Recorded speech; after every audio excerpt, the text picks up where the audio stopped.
আমাদের মনে যে সকল প্রশ্ন আসে সেই সকল প্রশ্নের উত্তর রয়েছে যে গ্রন্থে, তার নাম হলো শ্রীমদ্ ভগবদ গীতা।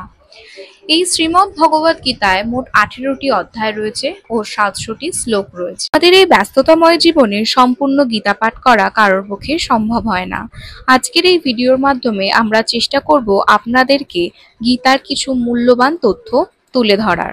অন্যরা কে কেমন সেটা ভেবে সময় নষ্ট করার থেকে ভালো নিজের কাজ ঠিকমতো মন দিয়ে করা। কারণ শ্রীকৃষ্ণ আপনার করা কর্মকে দেখবে এবং আপনার কর্মের উপরেই নির্ভর করে আপনার উপর কৃপা বর্ষণ করবে। তাই অন্য কেউ কে কি করছে সেই দিকে না ভেবে আপনারা নিজের কর্মের দিকে মন দিন। কি হয়েছিল, কি হচ্ছে এবং কি হবে, এই নিয়ে ভাবতে ভাবতেই আমরা কিন্তু আমাদের সময়কে নষ্ট করি। কারণ অতীতকে আমরা কখনোই আর ঠিক করতে পারবো না। যা হয়ে গেছে তা হয়ে গেছে। আর ভবিষ্যতে কি হবে সেই বিষয়ে আমরা কিন্তু কেউই জানি না।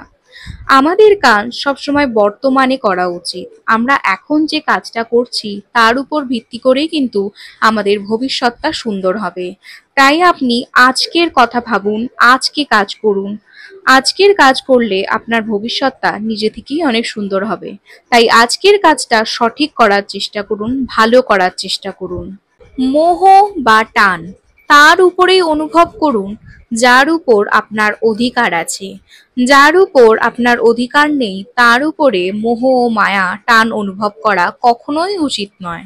কর্ম হলো এমন একটি ফসল যা একজন ব্যক্তিকে যে কোনো না যে কোনো পরিস্থিতিতে কাটতেই হয়।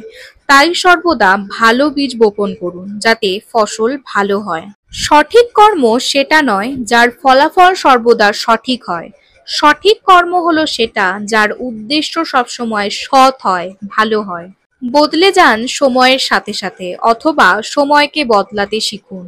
ভাগ্যকে দোষ না দিয়ে যে কোনো পরিস্থিতিতে নিজেকে চলার জন্য তৈরি করুন। ভালো কাজ করার পরও মানুষ শুধু আপনার খারাপ কাজগুলোই দেখবে, খারাপ গুণগুলোই দেখবে, সেগুলো নিয়েই চর্চা করবে।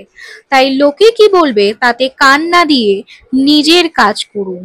চুপ করে থাকাই তার প্রতি শ্রেষ্ঠ উত্তর যে আপনার কথার মূল্যই দেয় না। শ্রীকৃষ্ণ বলেছেন, আমি কারোর ভাগ্য তৈরি করি না, সবাই সবার ভাগ্য নিজেই তৈরি করে। সর্বদা মনে রাখবেন, ভালো দিনগুলো পেতে অবশ্যই আপনাকে খারাপ দিনের সাথে লড়াই করতেই হবে।